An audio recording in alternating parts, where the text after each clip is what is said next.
Não é novidade de que a história da humanidade está recheada de decisões completamente sem sentido e inúteis. Mas, dentre os milhares de erros sinistros do século XX, o único que conseguiu revogar uma emenda da Constituição dos Estados Unidos, com o apoio de pastores, empresários, cristãos, padres, feministas, nacionalistas, esquerda e direita, foi a Lei Seca Americana, a proibição do álcool nos Estados Unidos. Um projeto muito burro que fundou a máfia americana, deu poder a Al Capone, mas que tem muito a nos ensinar sobre combate às drogas e sobre o que não fazer nesses casos. Opa!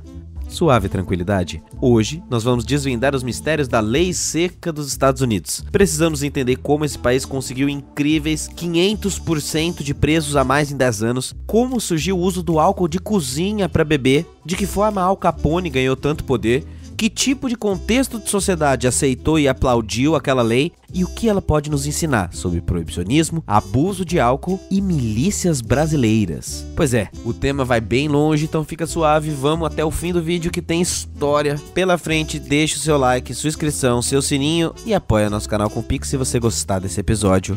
E vamos lá! O Ato Volstead, Lei da Proibição, ou conhecidamente Lei Seca Americana, durou 13 anos, 5 meses e 9 dias a partir de janeiro de 1920, quando passou a ser proibida a fabricação, o transporte e a venda de qualquer bebida alcoólica. Porém, comprar e consumir nunca foi proibido. Isso em si já é um fato muito curioso. Nunca se proibiu o uso do álcool. Aliás, na história ocidental, não há registro de proibição de bebidas alcoólicas nessa magnitude. Ao contrário, o uso cerimonial e sagrado do álcool sempre foi recorrente na história das sociedades. O cristianismo, por exemplo, nunca proibiu o álcool e, inclusive, tem como primeiro milagre de Cristo multiplicar o vinho. O vinho sempre foi tomado como sinal de boa colheita. E aqui vão algumas passagens da Bíblia para você jogar no Google e conferir com os próprios olhos como Deus gostava de vinho. Não à toa, a consagração maior da missa utiliza o álcool como sangue de Cristo. E pelo que eu me lembre, Jesus transformou água em vinho e não em suco verde, ou whey protein. Mesmo Calvino e Lutero e suas reformas protestantes admitiam a legitimidade do beber para ficar alegre. Há registros, inclusive, de que Lutero gostava de fazer a sua própria cerveja artesanal gourmet. O cristianismo sempre pregou a temperança, o equilíbrio. Mas a ironia é que a proibição foi conquistada principalmente pelas igrejas evangélicas protestantes, especialmente as metodistas batistas, as mulheres cristãs pela temperança e o partido proibicionista. Mas veja, não foi do nada que grupos tão diversos se juntaram pela lei da proibição. Foi a emergência do mercantilismo e das revoluções industriais que as substâncias sagradas tornaram o que são hoje: mercadorias, commodities que valem mais que ouro, que serviram para financiar, explorar, fazer comércio e criar muito poder de controle político. Toda substância entorpecente gera muito dinheiro como mercadoria. E onde há poder, dinheiro e falta de leis, cresce a violência. A violência, fruto da desigualdade e da pobreza de Chicago, abriram um espaço para uma coisa perigosa. Um certo discurso salvacionista começou a rodar no ar. Soluções simplistas, que ao invés de olhar para as causas sociais da pobreza, que aumentavam violência, decidiram buscar culpados pelo caos. Buscar inimigos, como o ser humano adora fazer. E aí surgiu ele, o álcool, como responsável direto pelo caos que acontecia no país. E foi assim que muitos grupos com propostas diferentes, mas um mesmo propósito, se juntaram para destruir o comércio de bebidas. Vamos conhecer esses grupos? O primeiro foram os religiosos, como já citamos. Pastores que odiavam álcool, mas adoravam dinheiro, cresciam aos montes pelos Estados Unidos e prometiam salvação para quando a proibição acontecesse. O pastor Billy Sunday era um dos mais furiosos e famosos e gritava por todos os cantos sobre a mudança que o mundo teria com o fim do álcool. O reino das lágrimas terminará. Os cortiços em breve serão uma memória. Transformaremos nossas prisões em fábricas. Os homens e as mulheres serão corretos. E o inferno irá finalmente desaparecer. Sabe de nada. Esses protestantes seguiam a linha de John Wesley, um dos fundadores dos metodistas, que tinham um método para a salvação que passava por uma nova visão completamente diferente da tradição cristã sobre tudo. Todas as recomendações de temperança, ou seja, de moderação, que a Bíblia continha, na verdade deveriam ser reinterpretadas. O álcool passa a ser ruim em si. O álcool é o diabo em garrafa nessa visão. Wesley propunha uma nova leitura. Quando a Bíblia elogia o vinho, é para ser entendido como suco de uva. E quando fala mal, é álcool fermentado. É a versão conversionista. A conversão em Cristo e a salvação só se dão por meio da abstinência que te deixaria puritano. Essa campanha de pastores encampados por Billy Sunday vinham ao encontro das exigências de sobriedade durante a Primeira Guerra Mundial, pregada pelo governo dos Estados Unidos, e trouxe muitos fiéis e muita grana para próximo dos pastores. Até porque esse discurso também crescia em outro setor, o movimento sufragista. Sim, o movimento social que lutava por direitos e o voto feminino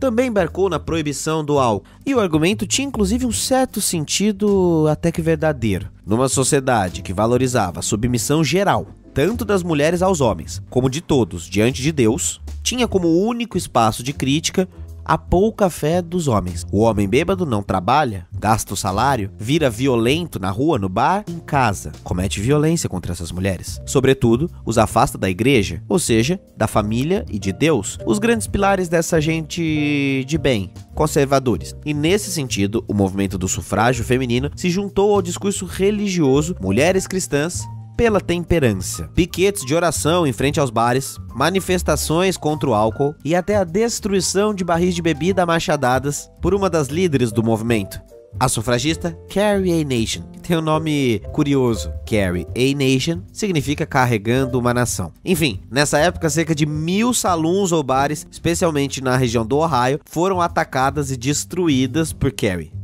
Agora, talvez você esteja se perguntando, como é que o movimento crescia e quem financiava tudo isso? Então, vamos falar deles. O empresariado, que também estava na campanha. Número 3, Anti-Saloon League, o empresariado. Sem a elite financeira, o projeto não ia sair. E foi com os grandes empresários do período que a organização fundou a Liga Anti-Bar, para se encontrar e disseminar um discurso xenófobo, religioso e racista para fazer lobby pela imposição da proibição do álcool. Os empresários do Nordeste dos Estados Unidos, mais industrializado, tinham um sentimento anti-imigrante que associava o consumo de cerveja aos latinos e tentava expulsá-los. No sul do país, após a Guerra Civil, a motivação era racial, uma tentativa de restringir o tipo de atividades de lazer que os negros recém-libertados tinham acesso. Nomes muito famosos, como dos bilionários J.D. Rockefeller e Henry Ford, foram os primeiros investidores pela proibição. Por qual motivo? Produtividade. A crença de que a proibição do álcool aumentaria as horas de trabalho e a qualidade da vida do trabalhador. Ford era um aficionado pelo controle de seus funcionários e tentava mandar em todos os seus hábitos. Patrão bilionário é muito descolado da realidade, né? Mas aí, todo esse movimento juntou e deu num partido. O Partido da Proibição. Pois é, esse partido foi o principal grupo de lobby para a criação da Lei Volstead. E existe até hoje. Pasme, o Partido da Proibição concorreu à presidência dos Estados Unidos em 2008. Estados Unidos, que exemplo de democracia, não é? Não. Enfim, de qualquer modo, o que o movimento precisava era de um partido trazendo força política e econômica para a jogada. O partido passou a dizer que cereais, maltes, açúcar e alimentos básicos para a produção de álcool estavam sendo usados em período de guerra para a produção de cerveja. Ainda mais porque grande parte das fábricas eram alemãs. Então, beber cerveja seria antipatriótico.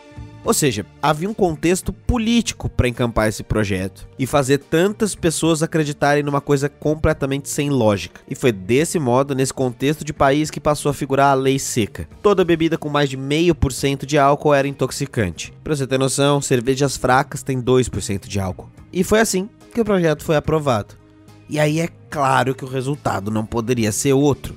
Fracasso total. Do dia para noite, os negócios de bebidas, sejam de produção, armazenagem e transporte, foram colocadas na ilegalidade. E grande parcela dessa camada de negócios foi preenchida por pequenos e médios empreendimentos. Pessoas comuns, como eu e você, que passaram a instalar alambiques e adegas nos porões de casa para produzir o próprio álcool e aumentar a renda familiar. Empresas de fachada para transporte de pequenas quantidades também se espalharam. As bebidas eram colocadas desde carrinho de bebê até caminhões com bebidas escondidas pelas cidades americanas. Mas é claro que o povo não ia parar de beber, e no dia seguinte da proibição, bares clandestinos começaram a ser abertos em todo o país. Chamados com o trocadilho de speakeasies, ou fala mansa, os bares eram disfarçados de clubes de reunião e eram fechados apenas para cadastrados. E se você acha que isso era uma atividade de elite apenas para um e outro, você se enganou. Em apenas um ano, só na cidade de Chicago, foram 32 mil bares speakeasies abertos. 32 mil negócios ilegais. Já pensou nisso? E não havia nenhum controle de preço ou de qualidade. Uma bebida cara por litro, como, sei lá, um whisky, conseguia ser vendida até que com lucro, porque se transportava pouco, ali no mocó e ninguém percebia, beleza. Mas já bebidas baratas, de alto consumo, como a cerveja, precisavam de todo um esquema para ser lucrativo. O transporte requeria muitas carroças ou muitos caminhões, e isso daria a bandeira demais, tanto para a polícia quanto para gangues rivais que poderiam roubar o álcool. Qual a solução? Contratar policiais, fiscais e membros de outras gangues para fazer o transporte para você. Mas é claro que isso encarecia as encomendas. E aí viu o problema. Não tinha cerveja sempre, só às vezes. E o que as pessoas faziam? Quando a cerveja chegava nos bares, era hora de encher o caneco. Afinal de contas, você não sabia quando seria a próxima bebedeira. E o que aconteceu? Explodiu o uso abusivo e os casos de internação por álcool pelos Estados Unidos. E não foi só álcool de bar, não. Álcool caseiro. Muitas pessoas passaram a beber aquele álcool de cozinha. Aquele de 95%. Nessas, é contabilizado de 50 a 100 mil mortes pelo consumo de metanol, além de mutilados e cegos por causa da proibição. As pessoas não param de beber, elas encontram brechas. E quer ouvir algo quase engraçado? A produção de uvas secas na Califórnia explodiu. Um novo produto entrou na praça, o tijolo de uva seca. Por quê? Porque as pessoas compravam para o consumo de vinho. É quase como se o produto dissesse: cuidado, se você deixar essas uvas fermentadas numa garrafa fechada, pode virar vinho. Ah, também houve isenção da lei para cultos religiosos. O vinho podia ser usado, por exemplo, nas missas. E de repente, por coincidência, nessa época, muita gente se encontrou com Deus e abriu suas igrejas. Líderes de gangues passaram a surgir e ser protegidos pela população, afinal de contas, eles que empregavam metade do bairro onde as produções aconteciam. Fundo de quintal passou a produzir cerveja sem verificação aos montes. Não esse fundo de quintal, esse fundo de quintal. Quando uma substância é permitida, automaticamente leis de padrões de qualidade surgem, e com eles um código de conduta sobre o horário de funcionamento dos bares, locais que se podia beber ou não, etc. E tudo isso foi jogado no lixo. Já que eu vou infringir a lei mesmo, por que eu não posso beber na rua? Por que eu não posso beber em todas as horas? Por que eu não posso beber álcool de cozinha? Por que não fabricar uma bebida que pode ser tóxica, já que fabricar uma bebida de qualidade é mais caro e é crime do mesmo jeito? E se você acha que isso é exagero ou que as pessoas eram burras, você provavelmente já esqueceu a quantidade de estupidez que vivemos na pandemia. As pessoas tomaram sabão, enfiaram ozônio no cu. De qualquer modo, a proibição, que prometia diminuir e acabar com a violência, aumentou a violência. Não só pelo abuso do álcool em si, mas pela oportunidade de negócio que se criou em torno desse álcool. Imagine, por exemplo, que o governo decida proibir, sei lá, o repolho. O mercado ilegal passaria a plantar repolho e vender nas vielas a preços absurdos. Bastante difícil, porque a demanda do repolho é elástica. Se ficar muito caro, as pessoas podem comprar, sei lá, acelga, couve, brócolis e substituir o alimento. Com drogas, a regra é o contrário. A demanda é inelástica. Se você proibir, as pessoas vão continuar comprando. Se você subir o preço, as pessoas vão continuar comprando. E aí é matemático. O que é proibido é de difícil compra. O que é de difícil compra tem mercado selvagem e desregulado. E isso explode o preço e poder de lucro em cima da substância. A única lei é eliminar a concorrência com violência. A extorsão, a corrupção e as mortes passam a ser rentáveis, porque todo custo é embutido no custo da droga. Era questão de tempo para aqueles bandidos que falamos no começo do vídeo se profissionalizassem e criassem o seu monopólio no mundo do álcool. As máfias e o crime organizado, com a estrutura que conhecemos hoje, nasceram aí. E é assim que chegamos a ele, Al Capone, o mais malandro e poderoso dos mafiosos da lei seca. Então, antes de entrar nessa parte, eu aprendi que se eu pedir no meio do vídeo like, sininho, inscrição e te lembrar que esse trabalho tem custo e que o seu financiamento coletivo mantém tudo isso existindo, parece que menos gente esquece. É verdade? Não sei. Vamos testar. Mas tá bom, dito isso, Alphonse Gabriel Al Capone, a.k.a. Al Capone. Al Capone começou cedo no crime. Seu temperamento explosivo na escola gerou expulsão por agredir uma professora aos 14 anos, o que levou Alphonse pra rua, vivendo muito cedo de bicos, trambiques e pequenos furtos. Foi ali que encontrou a sua primeira gangue, aos 15 anos. E foi ali que ele conheceu Johnny Torrio, seu grande mentor no crime desde cedo, que junto de Big Jim Colossismo, outro gangster de Chicago, mandavam em mais de 200 bordéis e 300 lojas da região. Porém, quando veio a lei seca, Johnny viu uma oportunidade de negócio e tentou fazer com que a gangue toda entrasse pro mercado. Big Jim não topou entrar pro mundo do álcool e a gangue rachou. A cidade era muito pequena para os dois e começou o bang bang. Um mês depois, Big Jim foi cravejado de balas e o suspeito maior foi Al Capone, que ganhou muita credibilidade com Torrio, que passou a ser líder sozinho da gangue que agora ganhava um nome. Eram os Chicago's Outfit. A Chicago Outfit chegou a ter 300 a 400 membros e era conhecido pela violência bruta. Em 24, Torrio e Capone sofreram uma série de atentados contra suas vidas e temiam a morte. No fim de 25, Johnny viajou para a Itália e nunca mais voltou. Com a fortuna estimada em 50 milhões de dólares, o que dá uns 500 milhões para os dias de hoje, Johnny decidiu viver a sorte grande de não ter sido morto e foi curtir sua aposentadoria na Itália, fazendo com que a gangue sobrasse no colo de Al Capone. Com 26 anos de idade, Alphonse agora era chefe da maior organização dos Estados Unidos. E dali em diante, quase não houve mais disputa de tráfico. Al Capone conseguiu um monopólio total via violência e suborno. Por volta de 500 gangsters conhecidos foram mortos pelo bando de Capone entre 25 e 29. Ele virava sócio de todas as lojas e ganhava uma taxa de todos da região. Eu não tô falando de sócio figurativo, não. É sócio mesmo. Al Capone buscou criar sua personalidade pública. Colocava-se sob holofotes, fazia distribuição de alimentos, beijava e apertava a mão das pessoas do bairro. Parecia um político. E sempre repetia que a proibição do álcool não trouxe nada senão problemas e mais poder. E quem declara isso jamais poderia ser o chefe da máfia do álcool, não é? E foi assim que Capone matou muitas pessoas, pessoalmente ou como mandante, sem ser responsabilizado por nenhuma morte.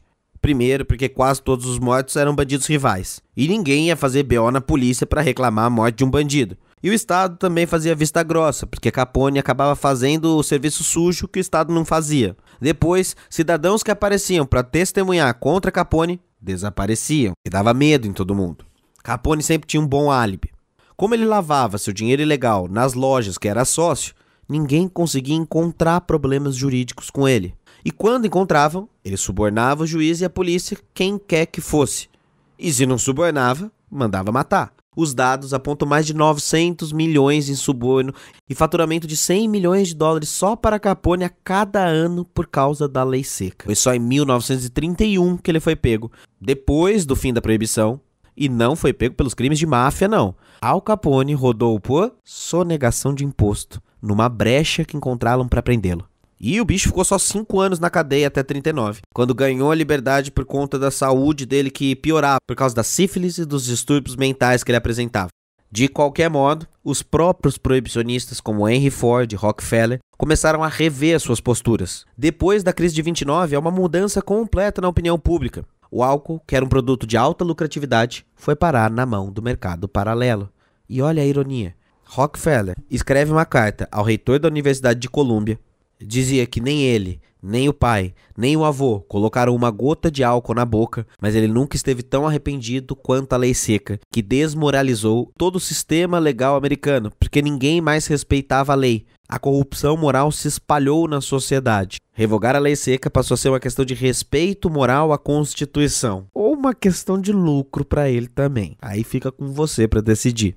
De qualquer modo, em vez de acabar com vício, pobreza e corrupção como desejavam, a lei seca que vigorou no país levou ao aumento de todos esses índices e muitos movimentos sociais agora se organizavam para acabar com a lei seca. As ruas imploravam por cerveja legalizada. A partir de 32, com a eleição de Roosevelt e o New Deal para resgatar o país, isso porque o país precisava de grana e foi via álcool que isso foi resolvido. Ai, os Estados Unidos, que democracia linda, não? Não. Com o tempo, as substâncias foram sendo controladas e regulamentadas e o uso do álcool foi diminuindo como um problema normal para a sociedade americana. Problema esse que se arrasta até os dias de hoje. De qualquer modo, começou outra guerra. Dessa vez não contra o álcool, mas contra substâncias que eram ligadas a grupos étnicos minoritários. Como assim? A maconha era ligada aos mexicanos, o ópio aos chineses e a cocaína aos negros. A nova guerra às drogas passou a ser uma guerra contra pessoas. E talvez é a guerra mais duradoura, mais cara e com mais vitórias das drogas que tivemos até hoje. A guerra nunca é contra uma substância. A guerra é sempre política, moral e pessoal. Contra um grupo de pessoas específicas, porque é muito lucrativa. A experiência dos Estados Unidos nos ensina muito sobre a proibição. Não há como o Estado vencer uma guerra às drogas. Mesmo num ato forte, como a lei seca, o resultado é a criação do tráfico. sobretudo quando o Estado não resolve o problema social, dando espaço para essas máfias cobrarem suas taxas, prometendo segurança contra eles mesmos, como fazem as milícias do Rio de Janeiro. Proibir é sempre o pior caminho. Substâncias entorpecentes não vão parar de ser usadas. Escolher a proibição, ou a regulação, ou a temperança é escolha nossa. Agora fica aí para pensar. A Ambev, hoje, é a principal empresa do Brasil. Ela é 2 vezes maior que a Petrobras. E vende o quê? Drogas. Legais. O álcool. A solução, então, é proibir o álcool e fechar a Ambev? Acho que não.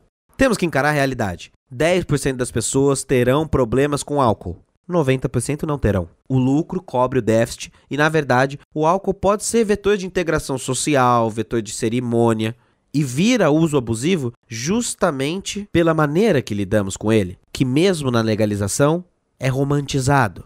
Por isso, esse episódio não tem nenhum tipo de apologia ou de apoio ou incentivo ao álcool. Eu, por exemplo, não bebo há literalmente 10 anos. Eu não gosto. Não me faz bem e, sinceramente, eu não consigo compreender porque que as pessoas gostam tanto. Mas isso sou eu.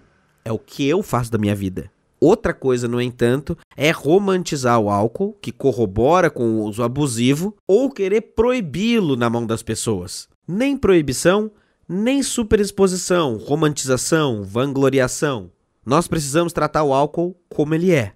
E que sim, muitas vezes ele gera uso abusivo. Ele dá muito poder para empresas trilhardárias como a Ambev, que controlam a política do nosso país. Agora que entendemos que a proibição não é a solução, vamos conversar de uso abusivo do álcool. E como o uso abusivo não é um fator individual, mas social. Como o uso abusivo fere a todos ao nosso redor e é um problema coletivo. Agora sim, estamos prontos para um debate sem moralismo sobre álcool, abusos e outras drogas. Mas esse episódio já ficou gigantesco e eu acho que isso é um assunto para um episódio à parte. A mensagem desse aqui já foi passada, né? Faz-se necessário um episódio 2, que sairá. Quando? Não sei. Você que acompanha o canal sabe que a produção aqui é trabalhosa, mas sai. Demora, mas sai. Enquanto isso, você pode assistir os outros vídeos sobre drogas e legalização que fizemos aqui no canal. E se puder, contribuir divulgando esse vídeo por aí, ou com assinatura no financiamento coletivo, ou o Pix, que mantém a nossa equipe de roteiro, edição, rodando na força total. E quem sabe, possa fazer o vídeo sair o mais rápido possível. Para terminar então, eu quero agradecer aos nossos antigos assinantes que nos trouxeram até aqui. E a cada um deles, as pessoas do grupo do nosso Telegram, muito obrigado por possibilitar o Normose de chegar até aqui. E a você que quiser chegar e aparecer aqui nos agradecimentos, compareça. Fica suave, fica tranquilo. Acho que todo mundo já fechou o vídeo quando a gente chega nessa parte de divulgar as coisas. Provavelmente não tem mais ninguém me ouvindo. Se tem, comenta aqui embaixo. Cuide-se, busque a temperança. É nóis e falou.